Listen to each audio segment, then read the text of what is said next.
Halo, bertemu lagi kita di mata kuliah ergonomika. Kali ini kita akan melanjutkan materi biomekanika. Dan kali ini kita akan bahas bagaimana biomekanika diterapkan dalam kehidupan kita sehari-hari. Sebelumnya kita sudah membahas bagaimana mekanisme kerja tulang dan otot pada saat kita mendapatkan beban kerja. Bila kalian telah mempelajari tentang biomekanika dan Anda memahami bagaimana cara kerja dari persendian, tulang, dan otot begitu mendapatkan perintah kerja, maka Anda juga akan memahami apa yang dimaksud dengan kenyamanan dan keamanan pada saat bekerja. Namun demikian, terkait dengan pertimbangan tulang dan otot, maka sebenarnya dalam kehidupan sehari-hari kita sangat banyak melibatkan sistem muskuloskeletal dalam melakukan sebuah pekerjaan.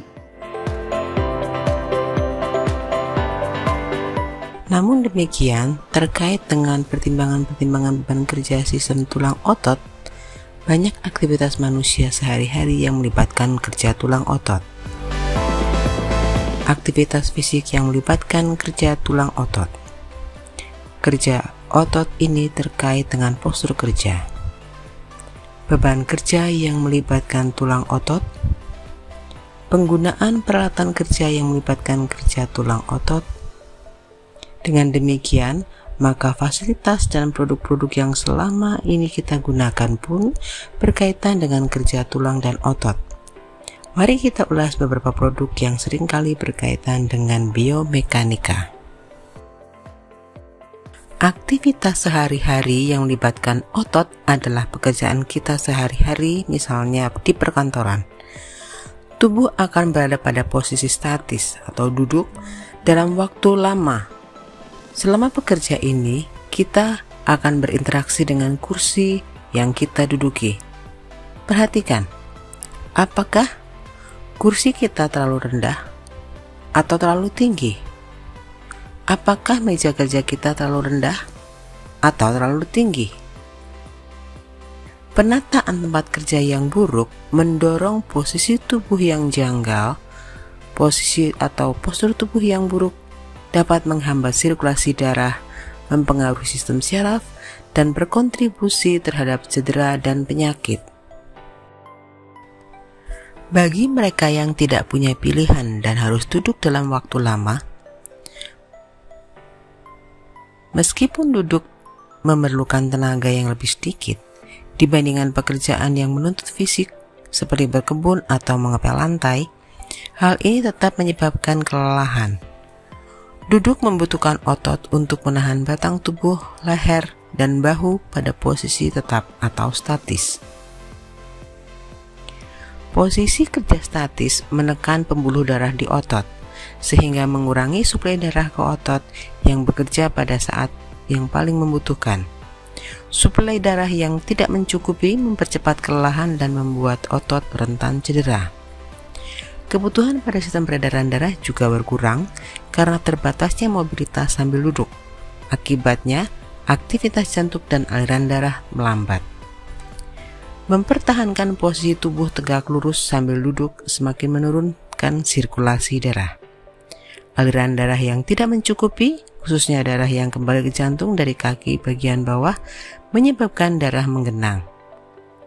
Tekanan pada bagian bawah paha akibat duduk di tempat duduk yang terlalu tinggi bisa semakin memperparah masalah ini. Akibatnya, kaki bisa bengkak atau mati rasa dan akhirnya varises. Selain itu, berkurangnya suplai darah ke otot mempercepat kelelahan. Suplai darah yang lebih rendah ini menjelaskan mengapa seorang karyawan yang duduk sepanjang hari dan melakukan sedikit pekerjaan fisik seringkali merasa lelah di aktivitas di akhir shift kerja.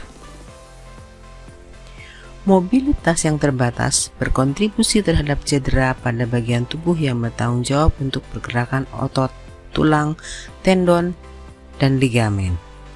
Faktor lainnya adalah ketegangan yang stabil dan terlokalisasi di bagian tubuh tertentu. Leher dan punggung bagian bawah adalah daerah yang biasanya paling terkena dampaknya. Duduk lama mengurangi pergerakan tubuh, membuat otot lebih mudah tertarik, kram, atau tegang saat diregangkan secara tiba-tiba, menyebabkan kelelahan pada otot punggung dan leher dengan memperlambat suplai darah dan menimbulkan ketegangan tinggi pada tulang belakang, terutama di punggung bawah atau leher, dan menyebabkan kompresi terus-menerus pada intervertebral disc yang menghalangi nutrisinya dan dapat menyebabkan degenerasi dini. Bekerja dengan tangan terangkat untuk mencegah nyeri leher dan bahu. Mengangkat atau menurunkan bahu. Sering meraih sesuatu, terutama bila perlu menekuk atau memutar tubuh. Membulatkan punggung atau membungkuk. Melengkungkan punggung bagian bawah secara berlebihan. Merebahkan sandaran kursi dengan sudut lebih dari 30 derajat. Kepala condong ke depan untuk mencegah leher cedera. Duduk tanpa penyangga pinggang untuk mencegah sakit punggung. Condong ke depan tanpa menopang berat badan. Menjaga siku jauh dari tubuh. Bekerja dengan lengan bawah yang tidak didukung untuk mencegah nyeri bahu dan punggung. Menjejalkan paha di bawah meja kerja akan mempengaruhi sirkulasi darah. Duduk di kursi yang daya dukung atau stabilitasnya buruk bagi tubuh Anda. Kaki yang menjuntai. Ini memberi tekanan pada paha Anda sehingga mengurangi aliran darah dan dapat menyebabkan varises dan pembengkakan di kaki dan pergelangan kaki. Selain itu, postur ini memberi tekanan pada saraf siatik sehingga menyebabkan rasa sakit atau ketidaknyamanan. Sedangkan bila Anda duduk di kursi yang terlalu rendah, maka kondisi ini mengganggu sirkulasi darah di kaki bagian bawah, menyebabkan pembengkakan. Kondisi ini menciptakan terlalu banyak tekanan pada bokong dan menyebabkan ketidaknyamanan. Hal ini dapat menyebabkan punggung bagian bawah membulat hingga menyebabkan nyeri punggung bagian bawah. Lalu, bagaimana bila Anda bekerja di meja kerja yang terlalu tinggi? Hal ini menyebabkan pergelangan tangan tertekuk untuk mencapai meja kerja atau mengistirahatkan beberapa pergelangan tangan pada bagian tepi yang mengakibatkan kerusakan jaringan dan nyeri. Itu harus membuat bahu, siku perlu diangkat, menyebabkan rasa sakit dan tidak nyaman. Itu juga melelahkan seluruh tubuh. Sedangkan bila Anda bekerja di meja kerja yang terlalu rendah, maka akan menyebabkan punggung membulat dan menekuk secara berlebihan untuk mencapai meja kerja sehingga menyebabkan nyeri punggung. Pergelangan tangan yang bengkok dapat terjadi saat bekerja di meja, misalnya mengetik di keyboard, sehingga menyebabkan nyeri pada pergelangan tangan. Saat membungkuk, postur canggung, sehingga menopang beban tubuh bagian atas dan menyebabkan rasa lelah. Dengan demikian, maka kursi kerja yang baik dapat menopang tubuh dan postur yang dinamis, sekaligus sesuai dengan tugas atau aktivitas yang dilakukan. Artinya, mudah disesuaikan ke posisi yang menopang tulang belakang dan menjaga tubuh dalam posisi netral. Sehingga, saat menentukan kursi kerja, periksa apakah rentang penyesuaian dapat mengakomodasi ukuran tubuh pekerja. Apa masalah kesehatan utama saat bekerja dengan perkakas tangan? Selain cedera umum seperti luka terpotong, terkoyak, dan memar, penggunaan perkakas kerja yang sering dan berkepanjangan dapat menyebabkan rasa nyeri, pegal, dan kelelahan. Cedera ini jika diabaikan dapat menyebabkan cedera muskuloskeletal kronis. Contoh paling umum dari gangguan muskuloskeletal terkait pekerjaan adalah tendonitis, tenosinovitis, bursitis, epikondilitis atau tennis elbow, carpal tunnel syndrome, dan sindrom de Quervain. Faktor apa saja yang dapat menyebabkan cedera saat bekerja dengan perkakas tangan? Beberapa faktor pekerjaan dapat mempengaruhi kesehatan dan kinerja pengguna perkakas tangan, yang terutama meliputi beban statis. Beban atau usaha statis terjadi ketika otot tetap tegang dan tidak bergerak. Contoh upaya statis termasuk mengangkat lengan atau menjulur ke depan atau ke samping. Cobalah memegang lengan lurus ke depan selama beberapa menit. Kemudian Anda letakkan benda apapun di tangan Anda yang terulur dan beratnya akan menambah gaya statis secara eksponensial. Membungkuk dan memutar leher atau seluruh batang tubuh juga dapat meningkatkan beban statis. Tambahkan pengerahan gaya yang diperlukan untuk perkakas tangan dan beban statis dapat semakin meningkat. Upaya statis, yaitu menahan posisi tegang selama jangka waktu tertentu, merupakan komponen yang sangat tidak diinginkan dalam situasi kerja apapun. Upaya statis meningkatkan tekanan pada otot serta pada jaringan, tendon, dan ligamen. Hal ini juga mengurangi aliran darah yang menyebabkan kelelahan lokal dengan kecepatan yang jauh lebih cepat dibandingkan dengan melakukan pekerjaan dinamis atau yang melibatkan gerakan otot. Otot yang dibebani secara statis jauh lebih rentan terhadap kelelahan dan cedera dibandingkan otot yang melakukan pekerjaan dinamis. Selain itu, otot yang lelah karena pekerjaan statis membutuhkan waktu lebih dari 10 kali lebih lama untuk pulih dari kelelahan. Awkward working position and body postures. Posisi kerja dan postur tubuh yang canggung. Perkakas tangan sering atau sebenarnya lebih sering digunakan di tempat yang ruangnya terbatas dan aksesnya sulit. Jika tangan memegang dan menggunakan alat dalam posisi yang tidak tepat, kekuatannya akan berkurang dan akibatnya lebih rentan terhadap rasa sakit dan akhirnya cedera. Jika lengan terasa tidak nyaman, kemungkinan besar bagian tubuh lainnya juga akan mengalami hal yang sama. Karena wajar saja jika rasa tidak nyaman tersebut terkompresi dan mencoba menyelaraskan kembali tubuh dengan menekuk punggung, membulatkan bahu, memiringkan leher, dan sebagainya. Posisi tubuh bagian atas yang canggung sangat meningkatkan upaya yang diperlukan untuk menyelesaikan tugas. Kelelahan, ketidaknyamanan, dan nyeri yang diakibatkan semakin menambahkan risiko terjadinya cedera. Kompresi jaringan akibat cengkraman yang kuat. Biasanya, penggunaan perkakas tangan membutuhkan pegangan yang kuat. Kompresi jaringan lunak di telapak tangan dan jari dapat menghambat sirkulasi darah, sehingga menyebabkan mati rasa dan kesemutan. Lepuh juga sering terjadi akibat gesekan antara telapak tangan dan gagang. Getaran. Alat berat tertentu seperti palu chipping dapat menghasilkan getaran yang signifikan dan menyebabkan hand-arm vibration syndrome yang lebih dikenal sebagai jari putih atau sindrom Raynaud.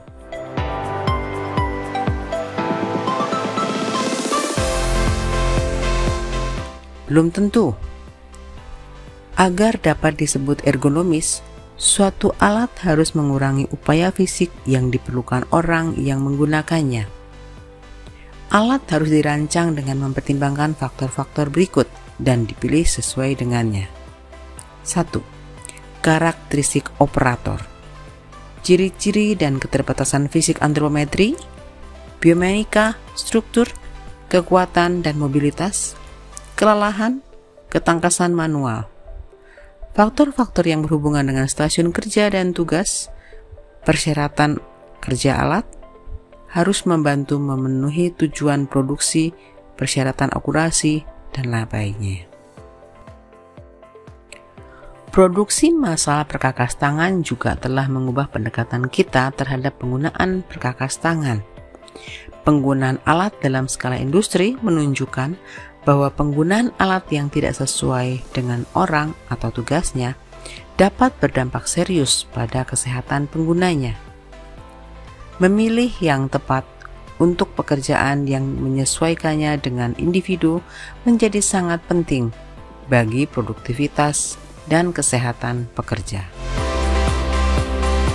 Desain alat yang dilihat dari berat, bentuk, kesesuaian dengan pengguna, dan pekerjaan. Desain stasiun kerja yang disesuaikan dengan ukuran, bentuk, dan tata letak.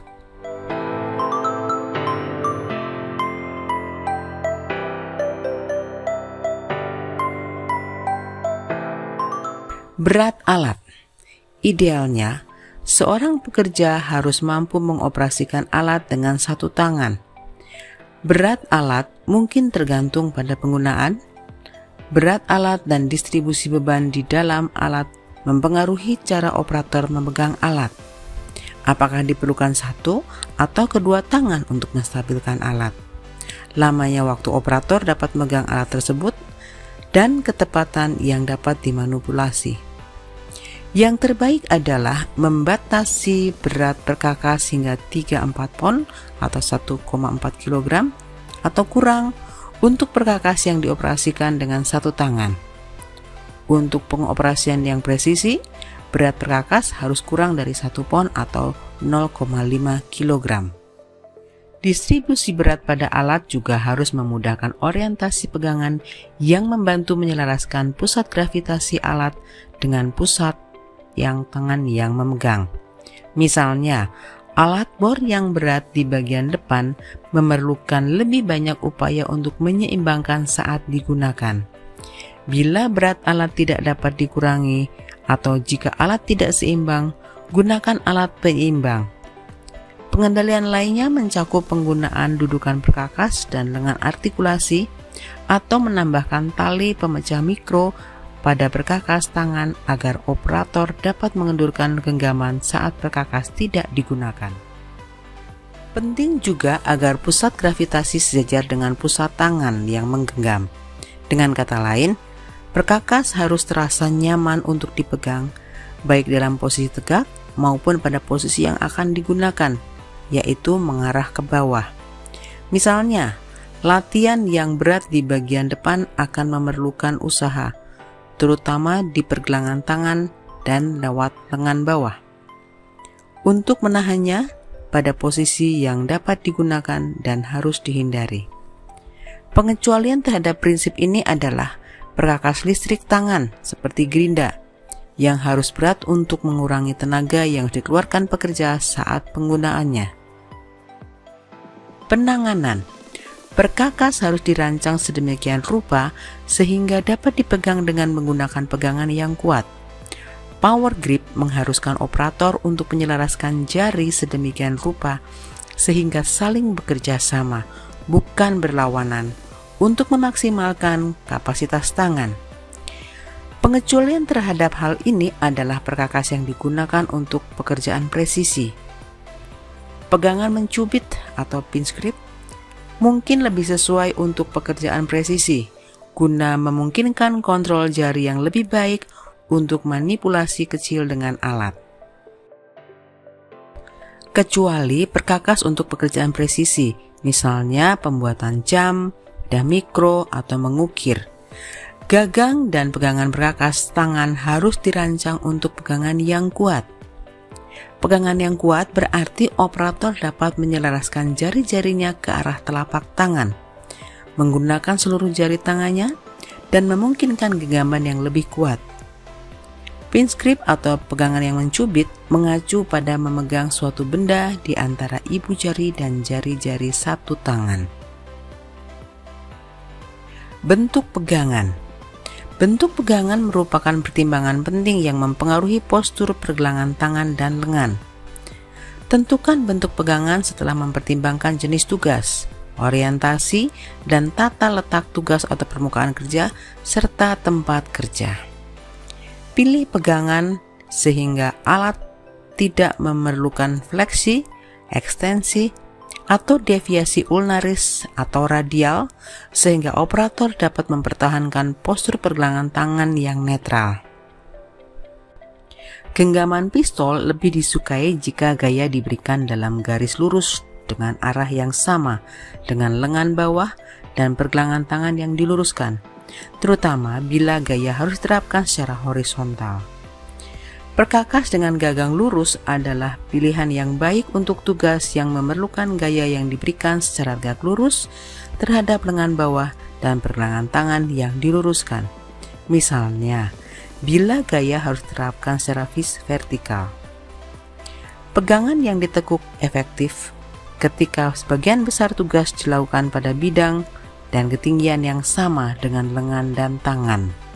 Perkakas dengan gagang yang bengkok atau bersudut atau perkakas dengan pegangan pistol berguna jika gaya diberikan dalam garis lurus dengan arah yang sama dengan lengan bawah dan pergelangan tangan yang diluruskan, terutama bila gaya harus diterapkan secara horizontal.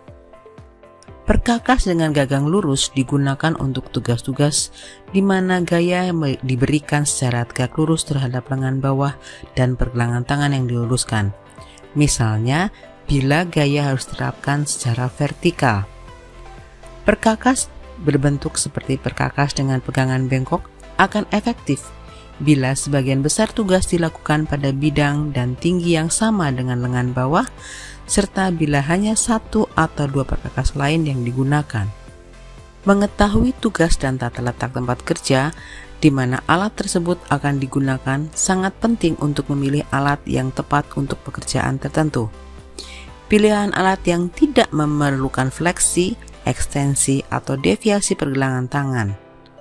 Dengan kata lain, pilih alat yang memungkinkan Anda menjaga pergelangan tangan tetap lurus atau dalam kondisi netral. Prinsip ergonomi yang penting dalam penggunaan dan mendesain perkakas, bengkokkan perkakas, bukan pergelangan tangan Anda. Diameter. Rekomendasi diameter pegangan bervariasi. Secara umum, pegangan berbentuk silinder atau oval dengan ukuran 40 mm menawarkan kekuatan cengkraman yang lebih baik, berkisar antara 30-50 mm. Untuk genggaman presisi disarankan diameter 12 mm dengan kisaran 8-16 mm. Diameter yang lebih besar akan memungkinkan torsi maksimum, sedangkan diameter yang lebih kecil membantu ketangkasan dan kecepatan. Gagang harus berbentuk silinder atau lonjong, dan diameter yang diinginkan untuk perkakas yang digunakan dengan pegangan kuat, misalnya obeng, adalah 15 inci atau 3,8 cm. Minimum yang disarankan adalah 3 cm, dan maksimum yang disarankan adalah 4,6 cm. Diameter yang disukai untuk perkakas yang digunakan dengan pegangan jepit, misalnya pinset, adalah 1 cm. Minimum yang disarankan adalah 0,8 cm dan maksimum yang disarankan adalah 1,3 cm. Panjang pegangan. Pegangan yang terlalu pendek dapat menyebabkan tekanan yang tidak perlu pada bagian lengan atau tengah telapak tangan. Itu harus meluas ke seluruh telapak tangan. Gagang perkakas harus berukuran tidak kurang dari 100 mm untuk mengurangi efek negatif dari kompresi yang dilakukan. Pegangan berukuran sekitar 120 mm. Umumnya ini lebih direkomendasikan. Perlu diingat bahwa penggunaan sarung tangan memerlukan pegangan alat yang lebih panjang. Pegangan yang terlalu pendek dapat menyebabkan tekanan yang tidak diperlukan pada bagian tengah telapak tangan. Itu pun harus meluas ke seluruh telapak tangan. Panjang pegangan yang disarankan adalah 14 cm, dengan minimal yang disarankan adalah 10,2 cm.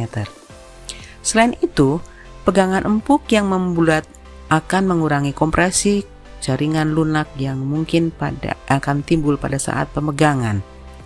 Panjang pegangan yang lebih panjang mungkin diperlukan jika pekerjaan dilakukan dengan menggunakan sarung tangan. Pemisahan antar regangan atau rentang. Alat penghancur, pencengkram atau pemotong seperti tang atau penjepit dilengkapi dengan 2 pegangan. Jarak yang disarankan untuk memisahkan pegangan adalah 65-90 mm. Genggaman yang lebih besar dari 100 mm akan menyulitkan sebagian pengguna. Alat dengan bentang yang lebih besar atau lebih kecil akan mengurangi kekuatan genggaman maksimal seseorang. Bahan dan tekstur pegangan. Untuk memastikan pegangan yang baik pada pegangan, harus ada gesekan yang cukup antara tangan dan pegangan. Hal ini sangat penting ketika kekuatan yang besar harus diterapkan dengan tangan yang berkeringat. Perkakas tangan harus terbuat dari bahan yang tidak licin, tidak konduktif, dan dapat dikompres. Misalnya, gagang karet bertekstur memberikan pegangan yang baik, mengurangi upaya yang diperlukan untuk menggunakan alat secara efektif, dan mencegah alat terlepas dari tangan. Lapisan mengkilap dan gagang yang sangat halus harus dihindari. Sifat insulasi listrik dan panas pada gagang penting untuk perkakas listrik.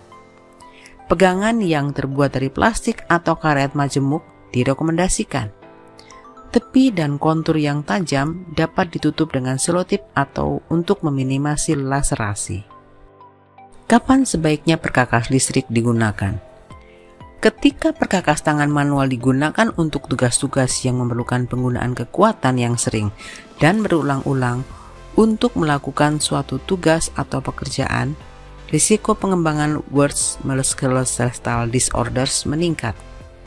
Salah satu cara paling efektif untuk mengurangi risiko penggunaan perkakas tangan manual adalah dengan menggantinya dengan perkakas listrik. Selalu lakukan penilaian risiko sebelum melakukan perubahan apapun.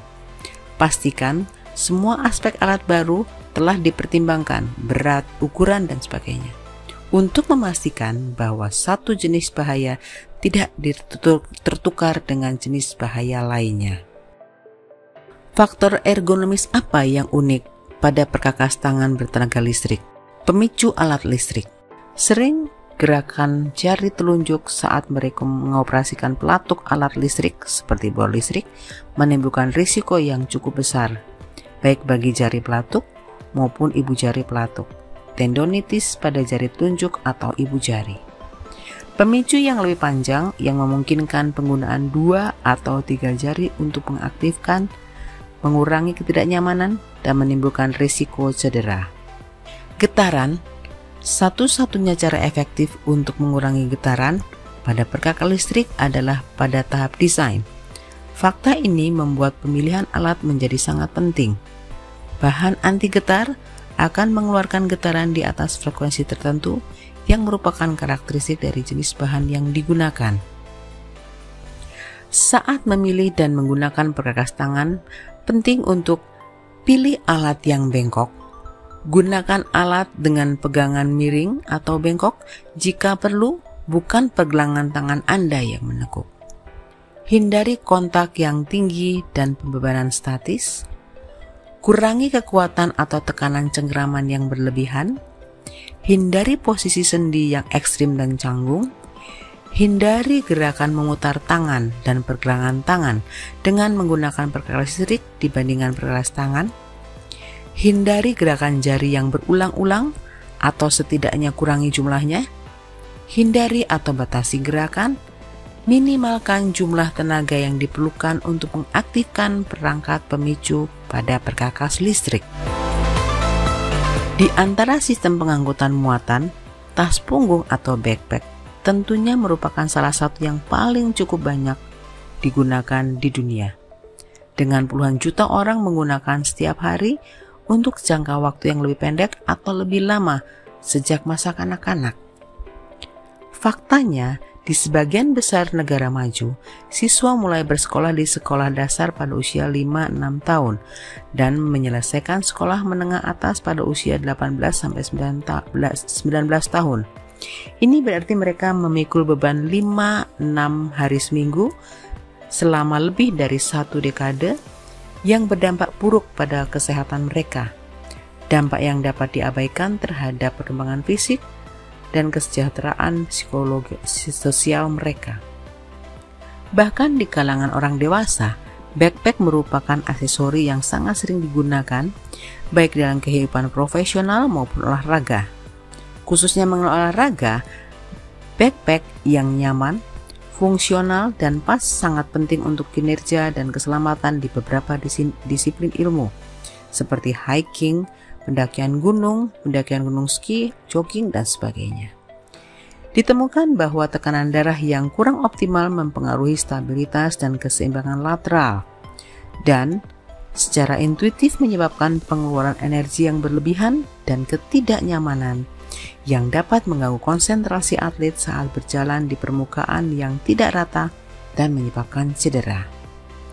Kerangka pada ransel militer adalah contoh cemerlang betapa pentingnya paket yang dirancang dengan baik. Faktanya, tidak jarang tentara mengangkut muatan lebih dari 40% massa tubuhnya selama beberapa jam dalam sehari, dengan puncaknya atau 60 sampai dengan 70% dari berat badannya saat membawa perlengkapan penuh.